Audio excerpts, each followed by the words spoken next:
Avui us porto un cas ambientat a Catalunya, concretament a Sant Cugat, un cas que en el seu moment va tenir certa repercussió però que ha quedat una mica oblidat. Un cas que tampoc és el típic cas d'un assassinat, una desaparició. No, és un altre tema que també em fascina bastant, com són les sectes. I en aquest cas tenim una secta, tenim homicidis, tenim poligàmia, tenim negocis tèrbols, tenim una mica de tot, fins i tot a la part final tenim premsa del cor. Un cas que jo no coneixia, però que gràcies a un llibre que ha publicat Francesc Bellart, que es diu Rashimura, secta o família, l'he descobert. Com que aquest senyor ve al Ceba Negra, m'he llegit el llibre i la veritat és que m'ha fascinat perquè era un cas que jo no coneixia gaire i que, clar, a mesura que el vas descobrint, sí que tenia pinzellades que havia sigut una secta, un senyor una mica tèrbol, però, clar, vas descobrint i quan acabes de descobrir-ho tot veus que realment és increïble i que dona per un documental bastant impactant. El nostre protagonista és Pedro Vivancos, val? És fill d'un militar, és d'una família de Melilla que se'n va viure a Barcelona, concretament al barri Xino.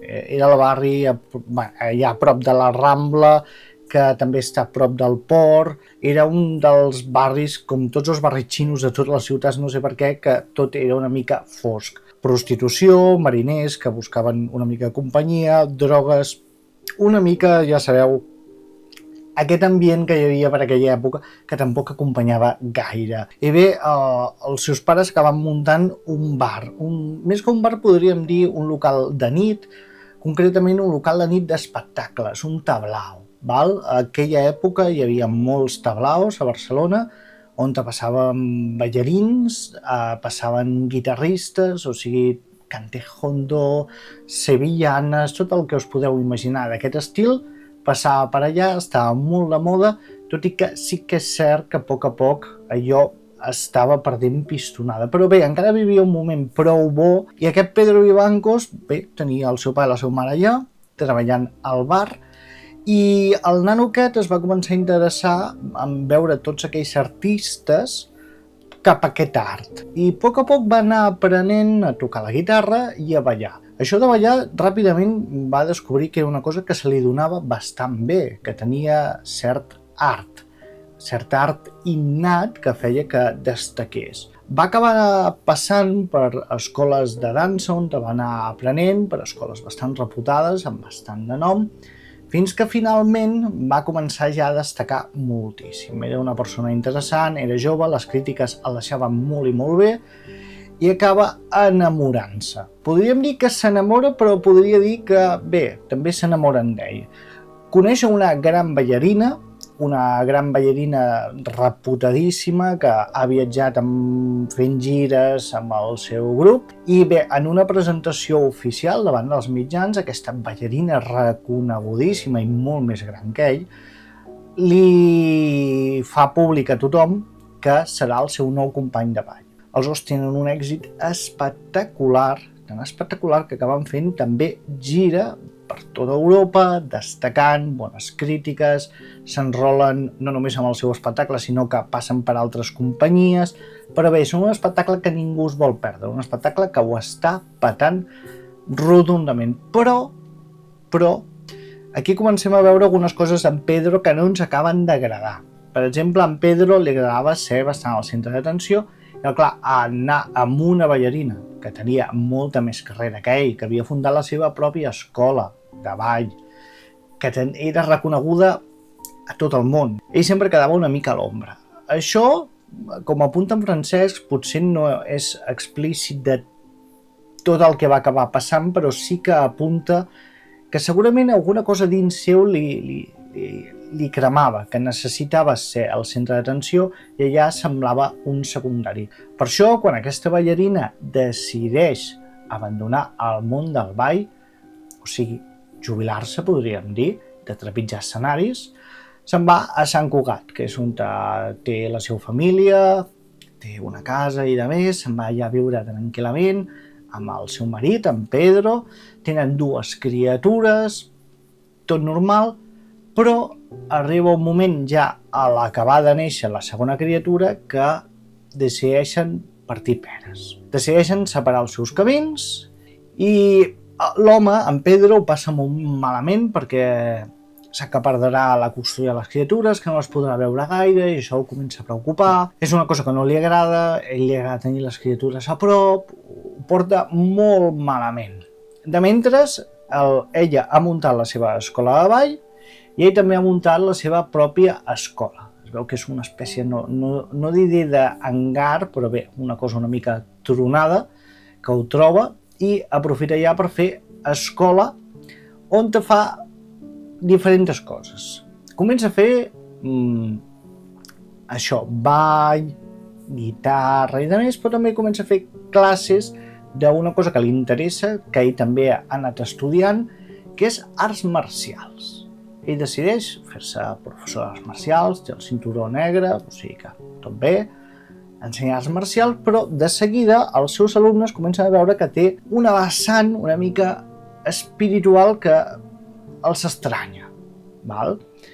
És una persona que va més enllà del que tindria que ser. Per exemple, els alumnes al principi els cobra i de més, però comencen a aparèixer alumnes que es volen apuntar a les seves classes que no s'ho poden pagar.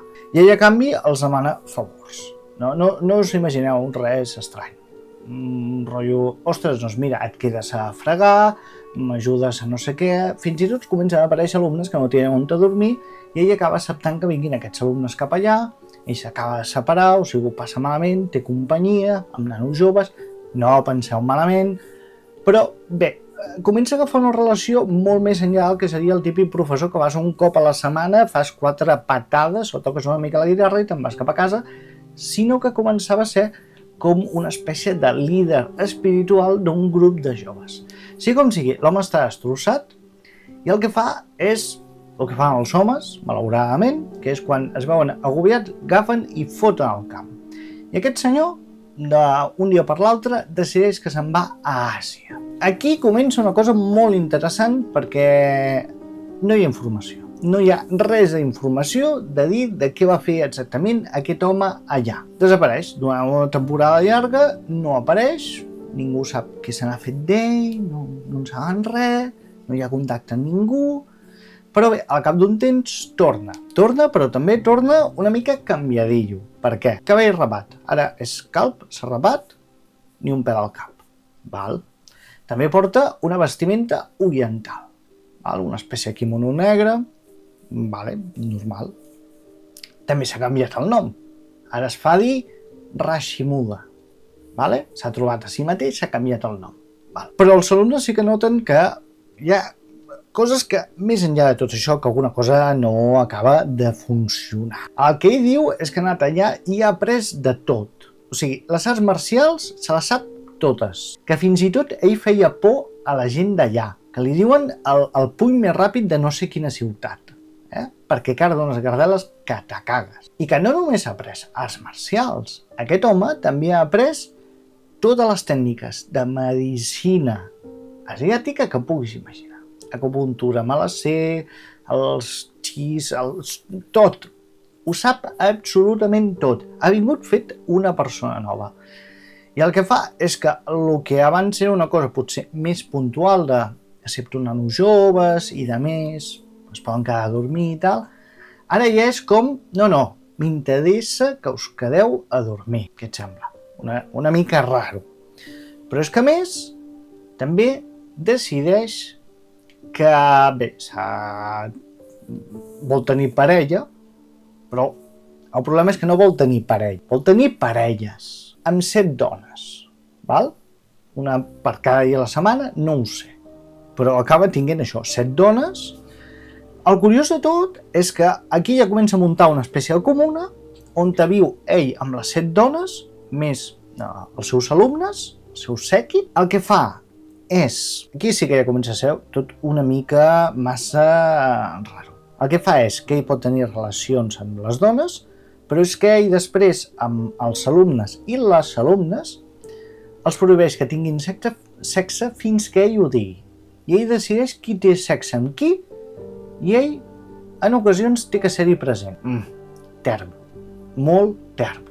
Això no apunta cap a cap cosa gaire bona. El que també fa és utilitzar els alumnes. Val? El que diu en Francesc Bellart en el seu llibre, i em sembla molt interessant, és que ell tenia visions de negoci. El que feia era, per exemple, hòstia, necessito una persona que sàpiga enginyeria industrial, per exemple. Pues ell agafava un alumne i li deia, sense un duro a la butxaca, agafes, te'n vas a Londres, t'estudies una carrera i quan ho sàpigues tornes.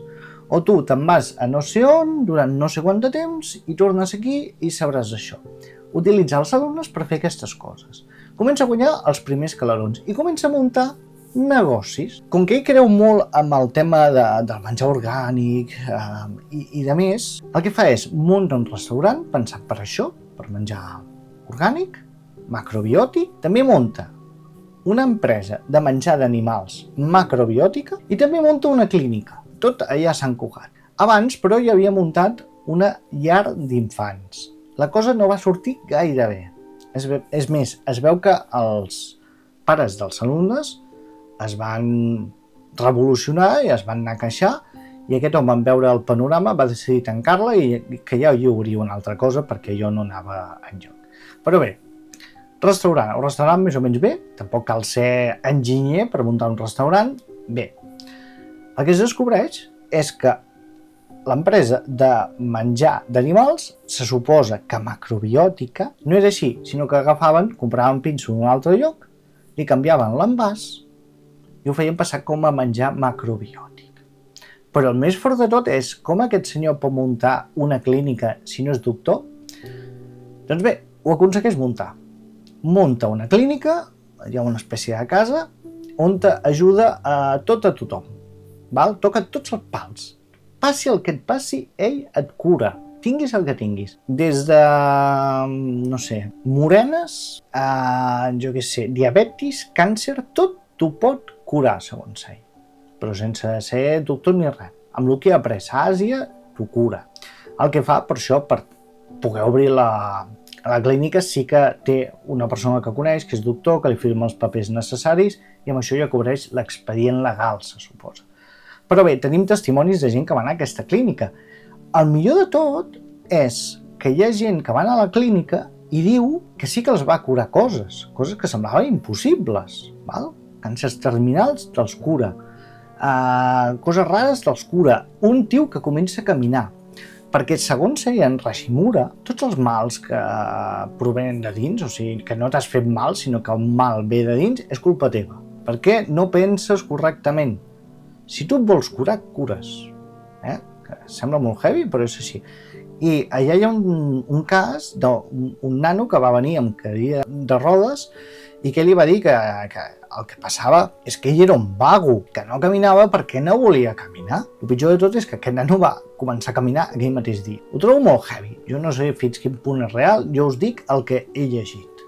No fico la mà al foc per res de tot això, perquè aquestes coses no hi crec. Però sí, hi ha gent que diu que els va curar i hi ha gent que diu que no. Clar, el que passa és que també hi ha una cosa molt rara, és que agafava i els seus deixebles, com que feia que s'emparellessin entre ells no sé què, no sé quantos, tenien criatures, feia una cosa molt rara, que era dir que en realitat el pare d'aquest era un altre, i de la comuna, i aquest no sé què, les coses anaven a nom d'un de... O sigui, ho barrejava absolutament tot, per així poder fer xantatge. Perquè el teu fill, en realitat, el nom anava legalment, el seu pare era un altre. I et podia treure, diguéssim, la custòdia. O sigui, tot molt enrevessat. Total, que hi ha una parella de nanos que tenen una criatura, el nano està fet merda, i en Hashimura diu que no, que s'ha de quedar allà, que ja es trobarà bé, i aquests dos s'escapen, porten la criatura a l'hospital. El nano, per sort, el salven, diuen que estava a punt de morir, però el salven i se'n van a la casa de la mare d'ella. Si no recordo malament, total, que li venen els altres deixebles i li comencen a dir tu que torna cap allà, que no pot ser que faci això, no sé què quantos, que vol parlar el jefe amb tu, vine. Al final ell s'hi planta i diu que no, que ells no volen tornar allà, que estan molt bé fora i que s'ha acabat el contacte amb ells, no sé, el van amenaçant, aquest pobre nano que ha volgut marxar allà, tant que al final es preocupa i diu encara em farà alguna cosa, doncs contraataco. Aquest nano fica denúncia, parla amb la premsa i comença a explicar totes les merdes que hi havia allà dins. Clar, allò explota com un polvorín. Mal dit, però així, tal qual. Clar, comença a explicar això del que feien del menjar animal, que era fals, la clínica sense llicència ni absolutament res. Clar, comença a saltar merda, i clar, en Hashimura comença a veure que ho passaran puta. Passaran molt puta perquè tot el tinglao se li ve a Norris. Clar, pensem que en aquella època tampoc hi havia tantes sectes. No n'hi havia tantes. La gent veia un il·luminat, un hippie, però no es feia el càrrec del que podia arribar a ser una secta i els mals que comporten aquest tipus de sectes. Clar, però a la que es publica això, el públic en general es comença a interessar pel que són les sectes. Per això es considera que aquestes són les primeres sectes que va haver-hi aquí, i la premsa se'n fa ressò, ella acaba sortint només en un mitjà de comunicació donant explicacions del seu pensament, del que fan, que ho han exagerat molt, que no són mala gent i res de tot això, però clar, allò és inassumible i què acaben fent? Acaben fotent al camp. Proven per Europa, no surt gaire bé, acaben anant a Amèrica, concretament a Canadà. També aquí hi ha molt de moviment perquè van a un lloc, proven, els veïns els acaben fotent fora, se'n van a un altre lloc, proven una altra cosa. Total, se'n van a Canadà, la gent els mira malament perquè diu que estan fent malbé els camps que hi ha per allà, que estan talant arbres com bojos, no sé què, no sé quantos, estan muntant un pitòstio allà, ningú els vol, realment ningú els vol. Bé, allà en Hashimura i els seus acaben fent cosetes per sobreviure, segueixen tenint idees de negoci i de més, per exemple, es munten, això m'ha semblat flipant, una espècie de records, de relíquies fetes amb aparells, perquè ell havia vist una vegada això, li havia molat i diu, pues farem això. I en comencen a vendre, però en comencen a vendre es veu que exagerat, o sigui, que és una bogeria, o sigui, té tots els seus acòlits allà fent manualitats, que dibuixem verges damunt d'un tall de pedra, un tall de fusta, doncs tu faràs la sèrie, feia cadena de muntatge, o sigui, flipant.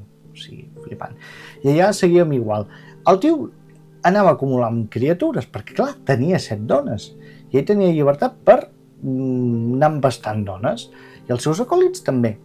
No tenien llibertat, ell decidia qui, amb qui, quan, i ell davant. Total, que la cosa va fent, però aquí segueixen les flipades d'aquest home.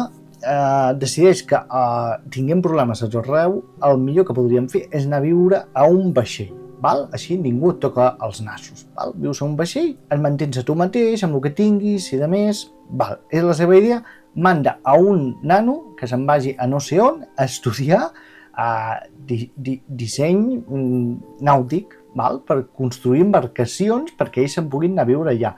Es veu que malament de pasta no anaven. O sigui, no eren milionaris, però es veu que tots els negocis que muntaven acaben sortint bastant prou bé. Almenys tenia mentalitat d'entrepreneur, era un llados de la seva època, val? Perquè això també, o sigui, dieta estricta, dormir estricta, exercici estricte, tot era estricte. A més, tenia uns aires una mica pujats, val?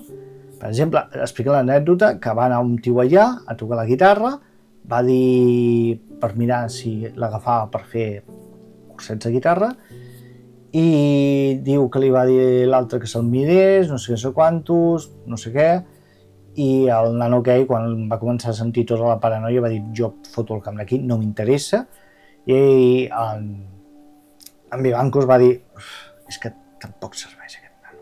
He mirat el seu interior i no ens convé aquesta persona. O sigui, ningú el rebutjava ell rebutjava les persones. Total, que tot molt raro, val? Allà tots amb tots, comuna, però clar, allà també estaven malament, però arriba un moment que el senyor aquest, amb Vivancos, Pedro Vivancos, no saben com, però fot el camp i se'n va a Amsterdam. I aquí, al cap de poc, és quan descobrim que el senyor Pedro Vivancos acaba morint i que tota la gent del seu voltant doncs, es desfà el grup, perden, es dissolen, cadascú va a la seva, val? I s'ha acabat la família, la secta aquesta Hashimura, s'ha acabat, punt. Per què s'acaba morint aquest home? S'acaba morint perquè té càncer.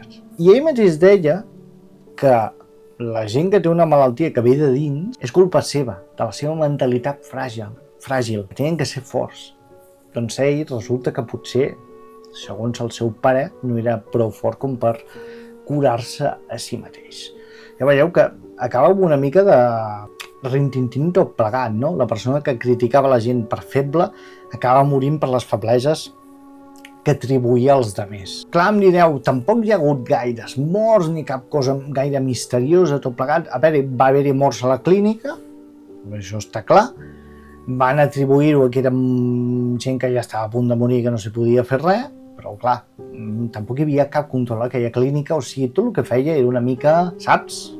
Una mica malament, tot.